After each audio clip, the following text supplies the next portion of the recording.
You're in the mix. SKM presents Strictly for the Music Podcast.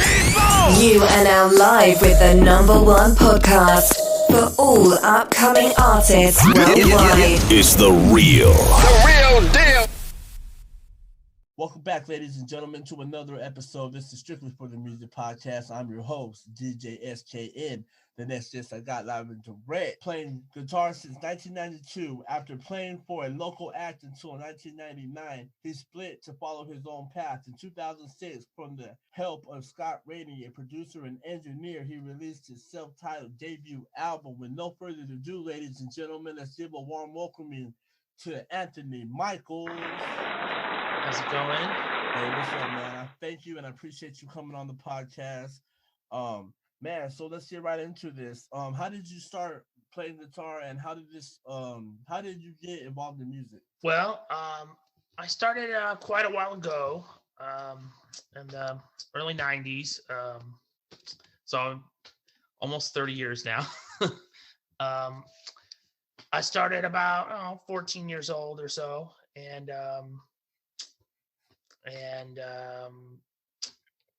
just playing ever since. I mean,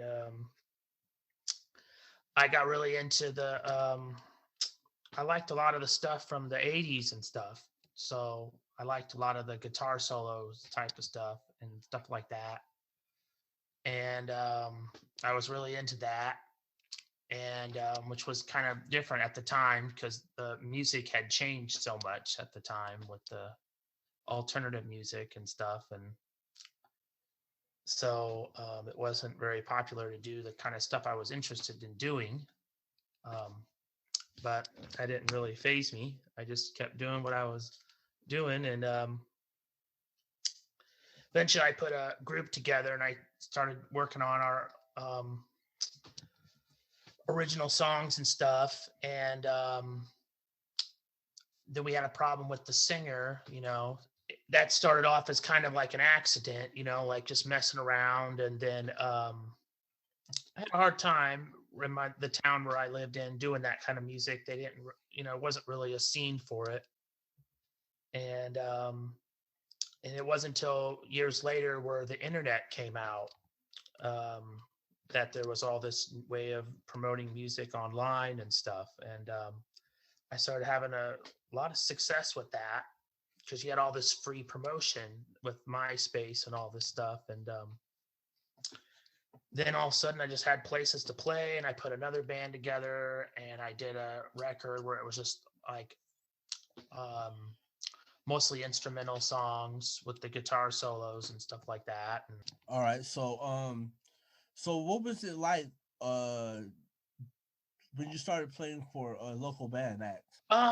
It was great, I mean, we had it was a 3-piece, and it was great. It was when I really started,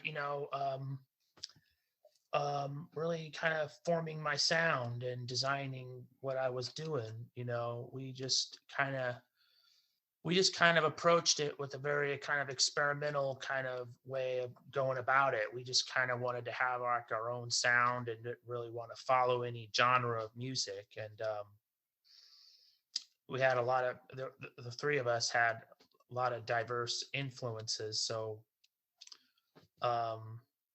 we kind of all brought it together and tried to just write music that was just really, like I said, just its own genre of music.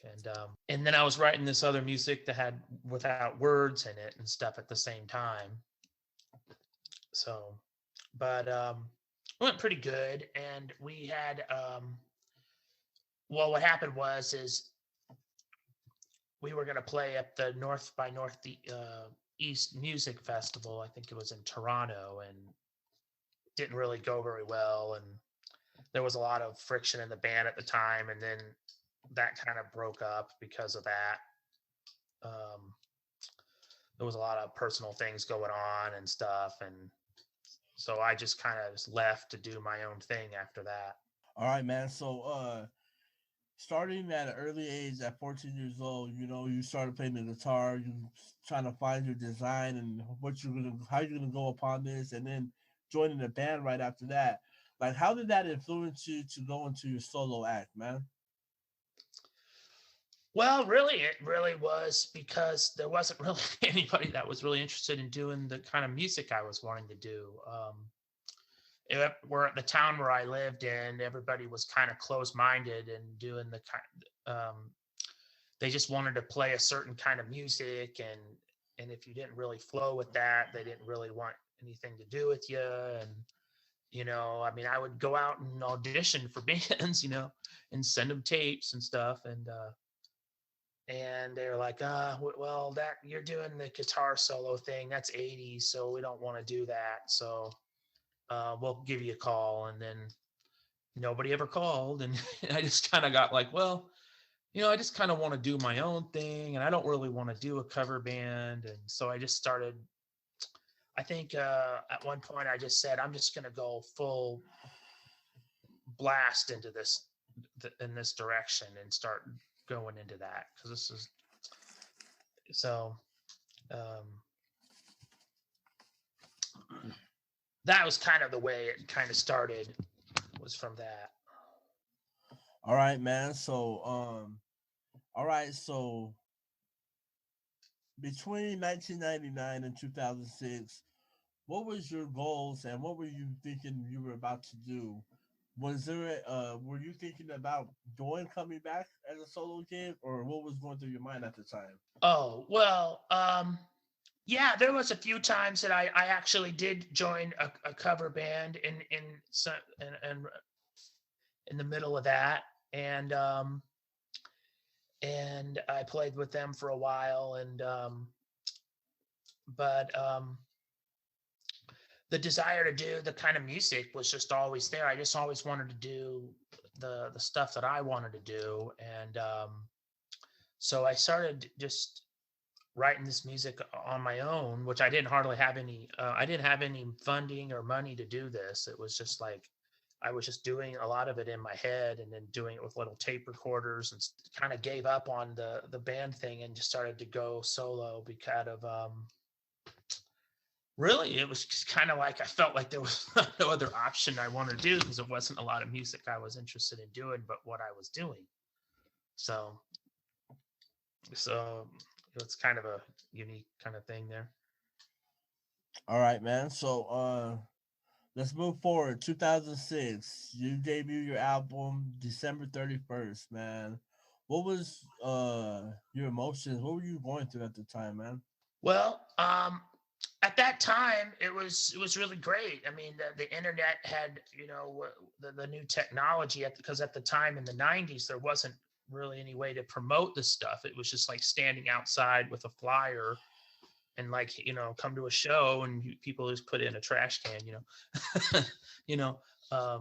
so it was really great because I had all of a sudden all this free promotion, and there were people contacting me to buy this album all over the world. I was selling it with the links on my page to buy it, and people were contacting me from different places and wanting to do like endorsements and magazine things and stuff like that. And it was great because I was like, wow, this is amazing. Like, so it was really exciting at the time, but kind of overwhelming, too, because I had like 3 or 4 guys that were playing with me that were I was like trying to keep everybody together, which was kind of hard, because having a band sometimes is kind of challenging, because they were like, okay, what are we going to do? How we're going to get paid? I mean, what's going on here with this show and this show? And so it was pretty exciting at that time. And I just kind of put it out online. I just started selling it from my internet page. So yeah. So was this with Reverb Nation? No, this was just me. I mean, I wasn't doing it through at that time it was Myspace at the time. So quite a while ago. At that time it was Myspace, and I was just selling it from there. And And So back in 2006, you would say MySpace was a big tool for you.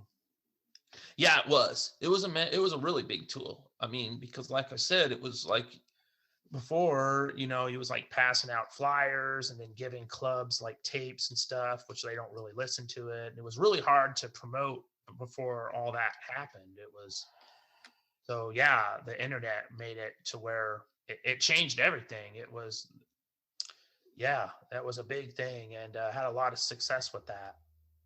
What was it like getting recognized by these bigger platforms and bigger names in the industry? It was great. It was like all of a sudden I had all this, attention that I never got, before, I mean, it was like kind of underground, kind of stuff. And the instrumental guitar thing kind of started I think really hit it in the late 80s. But, when the 90s came, it was just kind of obsolete to be doing stuff like that. And everything that was once old was new again with the internet, because at that time there was no, when the internet came out, all this stuff, there was no MTV, all that stuff didn't matter anymore, because you can get a YouTube page, you can promote your stuff. So back in the 90s, there was nothing like that. That was it. So it was like coming from obscurity to all of a sudden you have all this attention doing what you're doing. And there were a lot of people glad to help, So it was really great. It was really great at that time. And I was trying to keep a perspective on it, trying to, because I was working as a janitor actually before all that happened. So it was like from that to that, they were wanting me to go to Seattle at one point to do like a show and some kind of endorsement for an amp company. And, it was really overwhelming. There was a lot of attention, and it was all amazing because like with the internet, you could just reach all these people. Yeah. By promoting your page. It was just amazing. So wow. So let me ask you this. What was it like growing up, and what is the history of your upbringing? Well, I grew up in Indianapolis, Indiana. That's where I was at, it was, normal middle-class family, and, music was kind of a way to, I kind of escape, the drama of everyday life, it was just kind of a way to go and, and do that, it was always it was always a passion, it really kept me sane through a lot of rough years, growing up, it's a good therapy, Right. So during the years you were playing, this was therapeutic for you, right? Oh yeah. It was definitely that, I think that was the one thing that, kept me going through a lot of years, especially now with what we're going through with the coronavirus, it's one thing you could do that's like a medicine that's safe, you don't have to worry about overdosing or hurting yourself. You can always listen to music and it helps you, it can't hurt.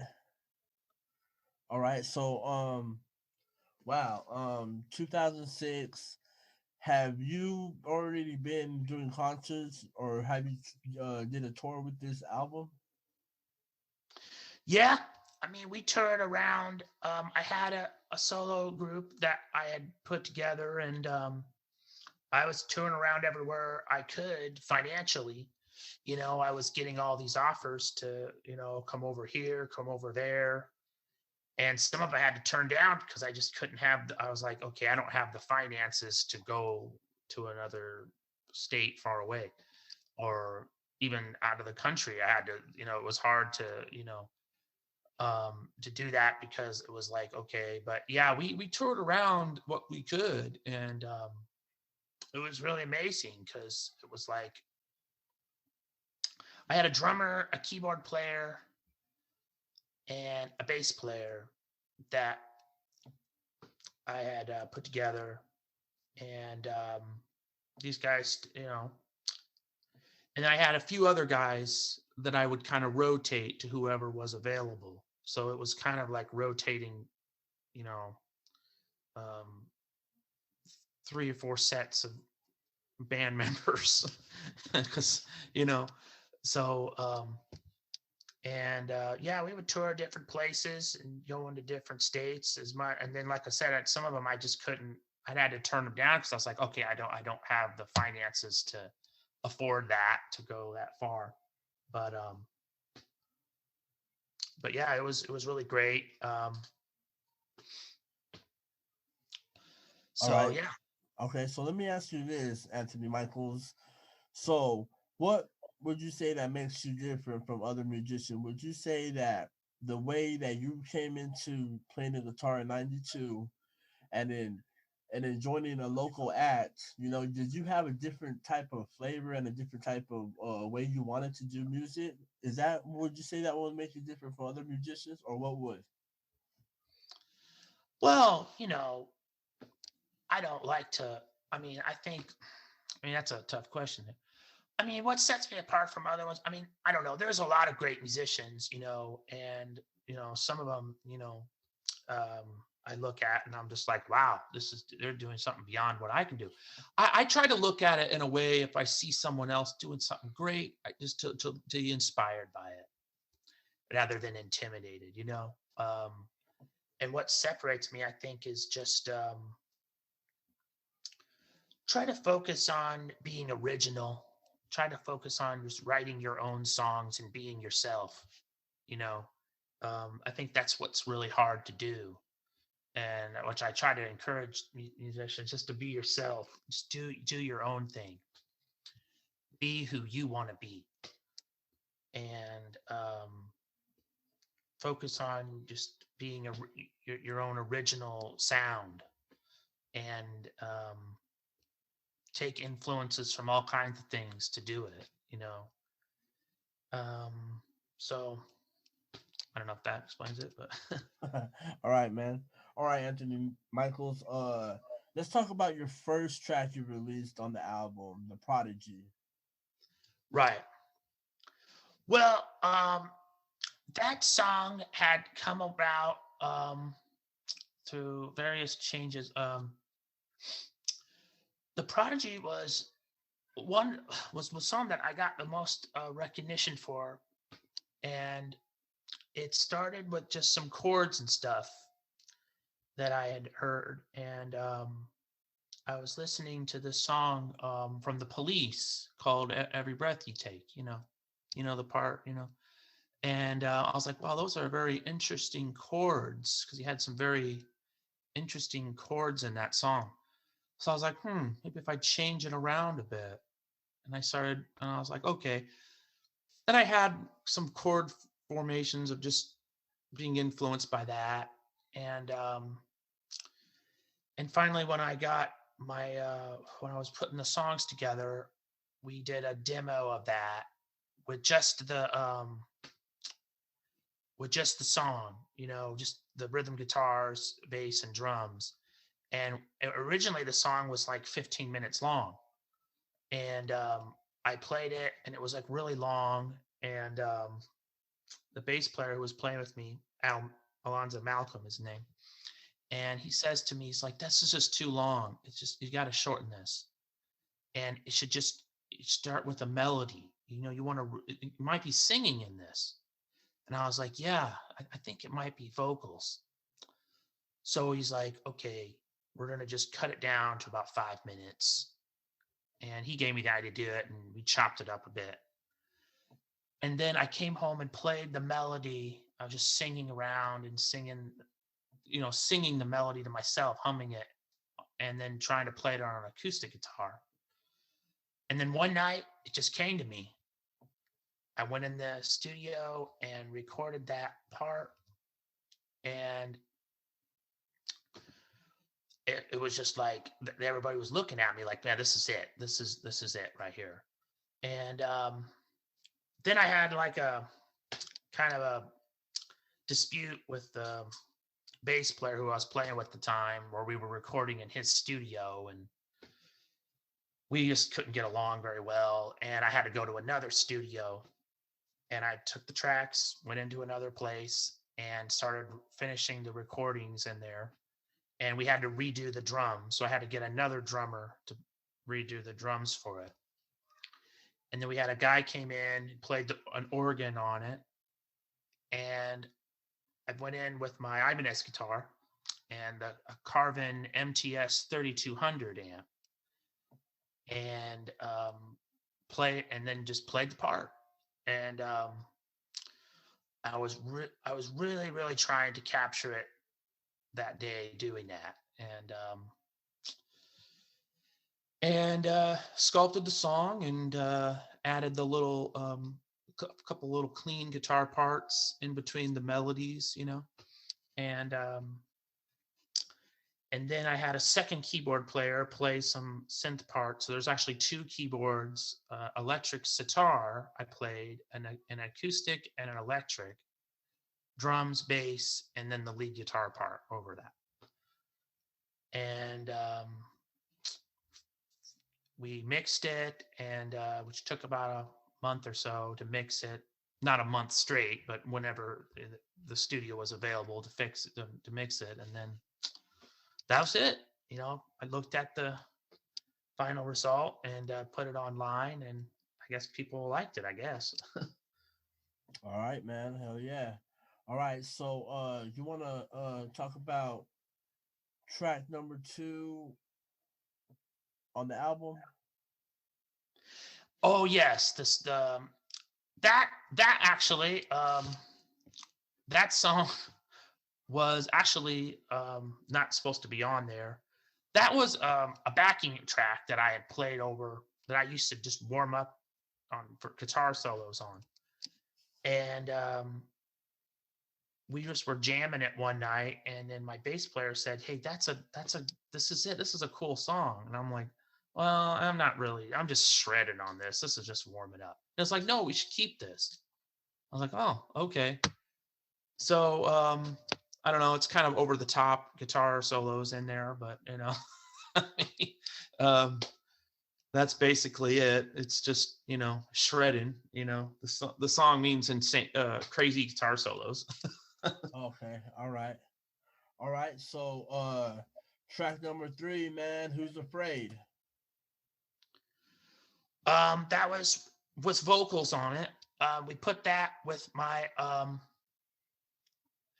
me and the guys put that together, and tried to just sculpt a rock song. It's got a little cheesy lyrics a little bit, but we were like, well, maybe that adds something different to it. Why not do something different? So All right, man. All right. The Dance. That song is a very different song. I came up with that with the clean guitar part, and originally that song was just kind of messing around, and the concept of that was just like, well, we can't put this little clean guitar part there, and then he put this, senorita part in the middle, and it was like, I guess that's different. Why don't we try it, And then we added this middle section to it, and it ended up being very. And that song was written over 20 years ago now, and to this day, I haven't heard a song like it. It's definitely a different song. It's kind of a cocktail song, right? Okay.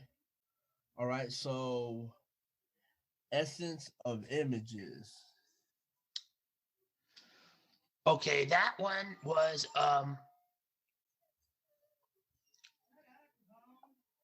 basically just I came up with this track that I actually included on there. And I used to play this track just playing it like just to warm up on. And originally it was like 15 minutes long again. And I had played it, and the first time doing it, it was like, oh, that's too long. We got to cut that down. And I just kind of looped the same part. And I played it with a 12-string acoustic guitar and some keyboards and some sound effects and stuff I put in there. And it was just a really good ballad, I thought. You know, it was hard to pull. It was hard to record that song. That Taunt song took a while to get that finished. I actually didn't even play it straight through. It took several times to get it recorded. And but it's really cool. It's basically like the idea of it was just like traveling to a faraway place, like in a different country, and seeing the different buildings and whatever, and seeing the essence of being somewhere far away and embracing a new culture. All right. I guess. Yeah. That's amazing, man. So we got the next song, I Don't Care. Yeah, that song was one of the first, I think, like one of the first songs I'd ever written on the guitar, and I was just, I mean, that song, we were just trying to do like a power ballad type song there, and I had kind of a kind of Metallica like influence of that, because I was listening to a lot of that at the time, and because I really liked Metallica a lot when I was starting to play. They were one of my influences, and put that song together, and I had most of the parts written for it, and the band I was playing with at the time, we put that together and then finished the ending and then wrote the lyrics to it. And so I think it came out pretty good. All right, man. All right. So, Leading to Quick. That was another song that was just kind of experimental. You know, just we put something together. The singer was just kind of goofing around and came up with those lyrics, which I felt were kind of cheesy, but I was like, well, okay, maybe it gives it a different different flavor. You know, the whole thing was just trying to come up with something different. You know, we were just trying to be anything goes, so to speak, really. So when we came up with it, I was just coming up with this riff, and then he started singing this part, and it was like, here, maybe we'll just make it to where we say just stay in school or something. And I'm like, that's really cheesy, but okay. Hey, maybe it works, you know. And matter of fact, when I first heard that, I was like, man, that's really, really cheesy. I don't know if I can have a song like that, but okay. But but you know, it is what it is, you know. All right, man. All right. So, man, track number 8, What's Inside? That was just trying to, you know, that song was written about, we saw this band playing one night, and they used to play in the rehearsal room right next to us, and they were just like really slamming, and they were like this real heavy metal band, and I was like, man, I got to have a song like that. So we came in and sat down and put the tracks together, or put the parts together, and started riffing it out, you know, and came up with that song. I played that song, and the other ones with the vocals, I played with the Les Paul at the time. Or there's a picture of it on my YouTube page. All right, man. So let me ask you this, man. For the audience out there and the listeners out there, what is a backing track? Oh, that's basically the song of essence of images. So if you're a guitar player or something and you want to, play guitar over it to inspire you to write your stuff, that's what it is. So, Oh, okay. it's like something so you can play guitar over it to, um, it was the actual backing track for that song. So if you're a guitar player and you want to play along with and play the parts yourself, or play along with it to come up with your own melodies and your own stuff, you can play with it. So. All right, man. All right. So let me ask you this, man. Did you drop any music videos to any of the songs on the album, self-entitled? There is a video that we did. It's on the Reverb Nation page, the Pieces of Imagination video that I did. And like I said, with that one, I wasn't very happy with how the video turned out. It was a live video. It was a song that was like we weren't going to put on the album. It was like an unreleased track. And so there is a music video on there of that. And but I think it came out pretty good. I mean, I wish that we had a better chance to record that, but it was recorded live. So. All right, man. Yeah, there is. All right, man. So let me ask you this. So when you said you had performed probably in the local band and then you went to your solo gig, let me ask you this. What were your favorite venues? Oh, there was a lot of them. There was this place in Indianapolis where we played in this area called Broad Ripple. It's just this little street where it has all these clubs, and it's just like every single night. Well, I don't know if it's like that now with coronavirus, but it used to be. It used to be like this street with like every night there's like all these people. There's like going into bars, and there's like music venues. There's several of them out there. And it's just basically like a party every night. It was the kind of when I first started playing guitar, it was like the dream to get out there to play. Broad Ripple was like that. That's where you want to go. Once we get there, we can go from here, man. It's a stepping stone to something big if we could just get there. So the biggest venue was the Vogue. That's what they call it, But there was several of them. There was a place called the Casbah in Broad Ripple. We played there in 2006, and we had so many people in there that there was almost a riot that was starting because there was so many people there was a lot of people that were drinking. And one night they just opened the door and they were coming on the stage and picking up my bass player and like walking off with him. It was so crazy. It was amazing. That was a really great show. I can't believe we did a show like that. And that was a great venue. There was another place called Birdies. That was a real fun place to play for original music out there. So, there was so many. I can't remember, but that one place called the Casbah, I'll never forget it.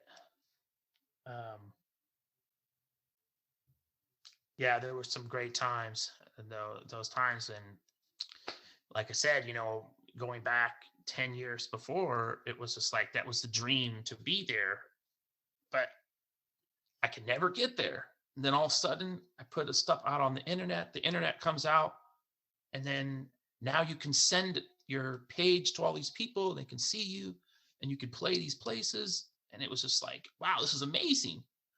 I went from you're going from zero to hero, Hell yeah, man. That's dope. All right, so let me ask you this, man. Do you still play right now? I do, It's a long story about that. Yeah, I do still play. I've gotten back into it during this coronavirus thing. But I had stopped playing for quite a while. Um, After the success of that first album, there was a lot of personal things going on at the time, and it's a long story. Um, I had some very unfortunate circumstances take place, and that made me kind of lose interest in music at the time. So I kind of walked away from it for a while and started doing lots of different things. It's a long story. All right, man. So let me ask you this, man. What was one of your favorite moments at a live performance? One of my favorite moments out of the live performances. Yes, sir. Well, probably the one was when I had somebody write me when I was on my when I, at the time it moved from Myspace to Facebook, and we were playing a lot of shows, and someone had wrote me and said that I'm a big fan of your music, and my father had passed away. Will you play that song that you got? I have a song called "In God's Glory," which I need to put on video, which I had it on video, but it's not there anymore. They said, would you play that at the funeral? And I was like, oh, yeah, I guess. I mean, I've never done something like that. And I went in and played this song, and I don't know. I guess it was it was definitely a different moving experience, but I did that, and everybody was saying thank you so much for doing it, and they were all bawling and crying and everything. And I was glad I was able to do something. I never had somebody ask me that. They wanted me to go out, and so I came out and played the song with a backing track, through a CD played through the PA system. Oh, okay. And so yeah, that was definitely a different thing experiencing, but I was glad I did it. All right, man. So let's get into this. All right, so we know you don't got. I mean, I'm not sure if you have an Instagram live or if you have a YouTube, but my next question is, can there be like in the future maybe that you could perform live on Facebook? Oh yeah, I mean, yeah, I mean, of course. I mean, I'd love to do something like that and get back into it. Like I said, I mean, when this after all this coronavirus thing happened, I started playing music again, and was really enjoying it. But yeah, it'd be great to do that. All right, man. So let me ask you this. Since this coronavirus impacted you into going back into playing the guitar, let me ask you this. Do you have any future collaborations that haven't been heard?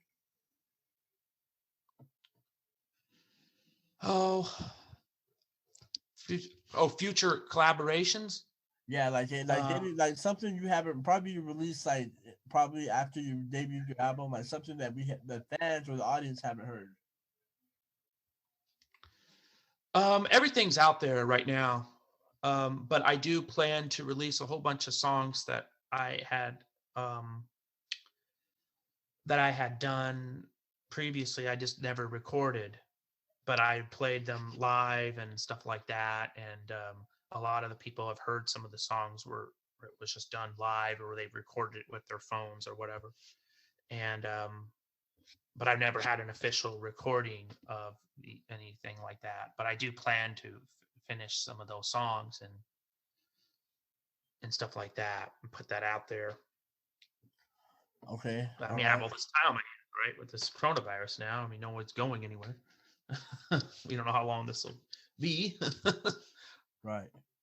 All right, man. So, if you could play with any band or musician, dead or alive, who would it be and why? You cut out for a sec. Oh, I'm sorry, man. All right. So, if you could collaborate, if you could collaborate with any musician or band, who would it be and why? Oh man, I don't know. I would really like to. I don't really have a particular person that I would really love to collaborate with. Really, I mean, a lot of times, I mean, I get on YouTube now, and there's just so many great, amazing musicians I see that are out there that I see, and I'm like, man, that'd be really great to play with them. I mean, there's so many. I mean, I guess it would be anyone really that it could be anyone really that I see, and it just like really just blows me away. And there's so many of them. Okay. All right, man. So, wow. So let me ask you this: if there's any guitar players out there that's a young age, like in their youth, what would your advice be to them? My advice would just be yourself. Don't listen to anybody that says you can't do this or you can't do that or you can't play. That's not how you play the guitar. You have to do it like this. Just do whatever you find that works for you. Do what works and what works for you. And just go with that, you know. If someone is like, oh, well, you can't play this song or you can't do a song like that, or man, that's not the right way to play guitar. You gotta be a purist, and you gotta do this. You don't have to do any of that. You can just be who you want to be and just do whatever you find that works. All right, man. All right. So, who's your music targeted towards, man? What was that? Who is your music targeted towards? Really, my music, I feel like it's really targeted at anything. I mean, I had people that liked it that were, that were senior citizens that loved this stuff. I had really young people like it. I've had all kinds of music. It really is for anybody.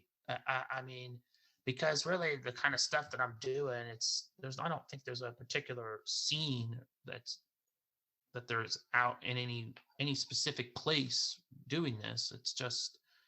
It is what it is. I think anybody could listen and appreciate it if this is something that they like and appeals to them. So it's just, I try to appeal it to anybody, regardless of age or gender or whatever. All right, man. All right. So, favorite lyrics in the song you wrote? I guess the I Don't Care, I was happy with that. Some of the other ones I laugh at sometimes. I don't know if you've heard some of them, but Definitely, we heard the whole album. oh, okay. Great album, man. Great album. I just wish, wow, man. How long did it take you to write this whole album? It took a while. I mean, it took several years. I mean, man, I mean, there was so many ones I wanted to put on that first record there, but that first record was like the time that I started to play up until that point. I mean, that was what I had. I mean, and that was a while ago. Like I said, I had been removed from music for a while, but that's why there's so many more I want to do. That was one of the reasons to come back, was I felt so unsatisfied with what was put out there. I was like, man, there's so much more I could have done. So you felt that you could have put a lot more creativity to the music. Oh yeah. I felt I could put a lot more to the music, definitely on that. I mean, I felt like with a lot of those songs, some of them were actually recorded years before some of the other ones. Matter of fact, I think all of all the ones with vocals were done in 1998, and then the other ones were done in 2005. So. All right, man. All right. So there's a lot more music that's been, that's just there that never got recorded that I'm really excited about finishing now. Oh, okay. Okay. All right. So do you have any music guilty pleasures, man? Like, what are you listening to right now? Wow. I really like, what do I listen to? Really, I listen to, I mean, just there's so much I listen to. I have such an eclectic taste. I mean, I like the new Obituary album that came out. They're a heavy metal band.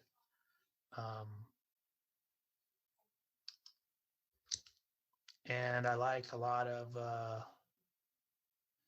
I mean, anything. I mean, sometimes I can hear like a jingle on a commercial, and that's an influence, like, oh, I like that little beat there, that little song, whatever that is. I like that, I like that. I mean, there's so many influences I take, but, All right, man. So let me ask you this. Since 2006, man, pretty much you didn't put out no more music. Right now, it's 2020. What are the goals in 2021? Well, the goals would be to, I guess put out more songs, I know there's been a big long absence there.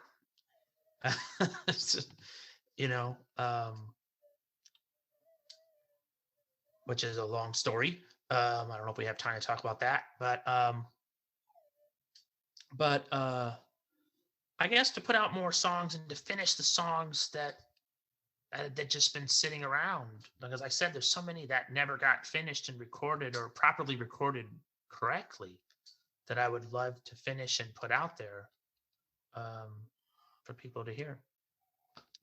All right, man. So we expected a comeback.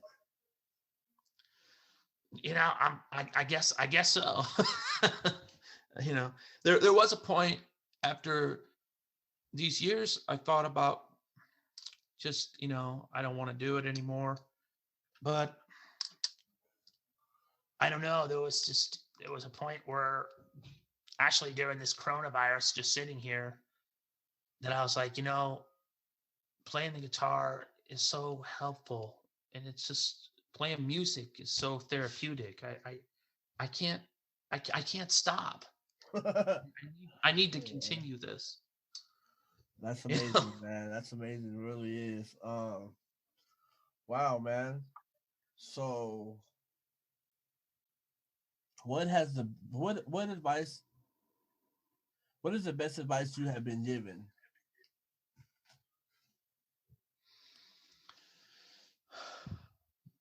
Well, I guess the best advice is do what works. Do what works that works for you. And I guess that was the best advice, I mean, just do what you find that works, If you find something that's working, do it. Where someone might be like, oh, don't do that. But why not? Why couldn't you do that? if it's working and it works for you, then do it. Do whatever it takes. The whole thing is whatever sounds good, right? So if it sounds good and it works, go for it. All right, man. Hell yeah. So, how is your music going to evolve from here? I do hope to move in the same direction I was going, and there was a lot of more songs that were like the Prodigy that I'm going to put out.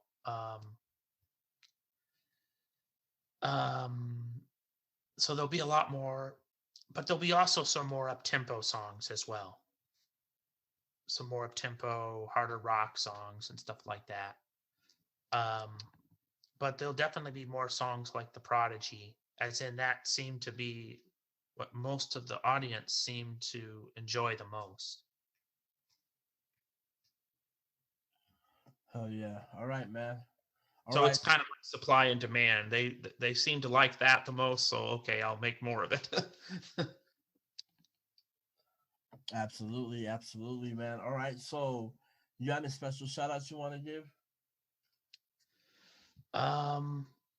Just want to say thanks to all that's listening to my songs, and thank you for supporting my page and enjoying the music. And there's going to be a lot more coming. Just stay tuned. All right, man. So go ahead and plug in all your social media and plug in your website and all that good stuff, man. Yeah, exactly. All right, man. So you want to plug in your social media outlet and let them know where they can find your website at? Yeah, the best way to get a hold of me and see my stuff is to go to facebook.com/Anthony Michaels Guitarist or reverbnation.com/Anthony Michaels Guitarist. One of those sites you can get a hold of me. All right, man. So is there anything that I didn't speak on that you want to let the audience know right now? No, I guess that's it. I mean, I thought that that's basically it. I mean, put the music out there. I had been gone from music for quite a few years, which I thought maybe people want to know about that, but that's a long story. Maybe next time. All right, man. All right, man.